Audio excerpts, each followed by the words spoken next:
तो बेईमानी के सोने में कलयुग का वास, ईमानदारी के सोने में भगवान का वास। और देखो, जो सोने का मुकुट पहना था ना राजा परीक्षित ने, पहन के गए थे ना राजा परीक्षित सोने का मुकुट, उसी मुकुट में आज कलयुग बैठ गया जाके। उसी मुकुट में सोने का मुकुट है, एक ही स्थान दिया। और कलयुग ने सोचा कि इससे अच्छा मौका मुझे नहीं मिलेगा। अरे प्रजा पे कब्जा क्या करना, राजा पे ही कब्जा कर लेता हूं, प्रजा अपने आप कब्जे में हो जाएगी। राजा पे कब्जा कर लो, प्रजा अपने आप हो गई कब्जे में। इसलिए ये जो कलयुग था, छोटा सा रूप बना के, और जो सोने का मुकुट राजा परीक्षित ने पहना था, उसी मुकुट में प्रवेश कर गया कलयुग। अब प्रश्न ये उठता है कि जो परीक्षित ने मुकुट पहना था, क्या बेईमानी का था? क्योंकि ईमानदारी के में तो घुसता नहीं कलयुग। हां जी, ये मुकुट किसका था?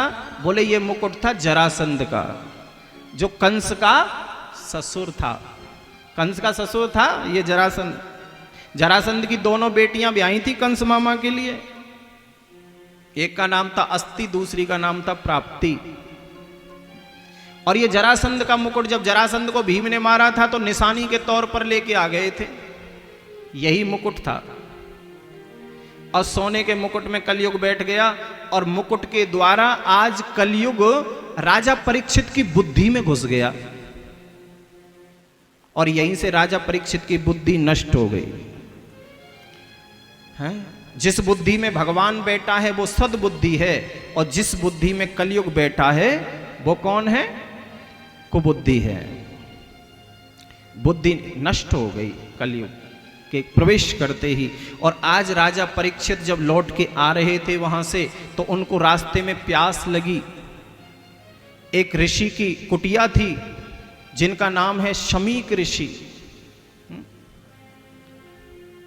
पानी मांगा पीने के लिए, वो ध्यान में बैठे थे, उनको पता ही नहीं चला कि कौन आया कौन गया।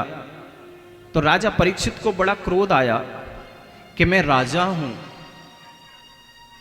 सब मेरी प्रजा है, और इसको मैं पानी मांग रहा हूं लेकिन पानी नहीं पिला रहा। और ध्यान रखना, मैं किसके अंदर आती है, क्रोध किसके अंदर आता है, अभिमान कौन करता है? जिस बुद्धि में कलयुग बैठा है। हाँ, अभिमानी कौन? अभिमान किसे आएगा? जिसके अंदर से भगवान चला गया, भगवान की सत्ता चली गई, तो कलयुग की सत्ता बैठ गई आके, अभिमानी हो जाएगा व्यक्ति, अहंकारी, क्रोधी हो जाएगा। बात बात पे क्रोध, क्योंकि अभिमान भी बैठा है तो क्रोध साथ में आता है। और यहां अभिमान बैठ गया, कलयुग आ गया ना, इसलिए अहंकार भी हो गया कि मैं राजा हूं, मैं राजा हूं। कहां संतों का इतनी सेवा करता था, और कलयुग बैठ गया तो आज संत ही इसको बुरे लगने लगे। कलयुग बैठ गया तो साधु बुरे लगने लगे। आज क्रोध में आकर के राजा परीक्षित ने क्या किया? इस संत का अपमान करने के लिए एक मरा हुआ सर्प पड़ा था, उस सर्प को उठाया, सांप को, और सांप को उठा करके आज कलयुग ये राजा परीक्षित ने शमीक ऋषि के गले में डाल दिया, इनको अपमानित करने के लिए, अपमान करने के लिए। और जैसे ही गले में डाला और चल दिए। अब शमीक ऋषि के बेटे आए, श्रृंगी ऋषि। श्रृंगी ऋषि ने देखा कि मेरे पिता के गले में मरा हुआ सर्प किसने डाला, क्रोध आ गया, और क्रोध में आकर के किसी से पूछ लिया किसने मेरे पिता का अपमान किया है। तो कह दिया कि राजा परीक्षित ने। बस जल लिया, और जल लेकर के और आश्राप दे दिया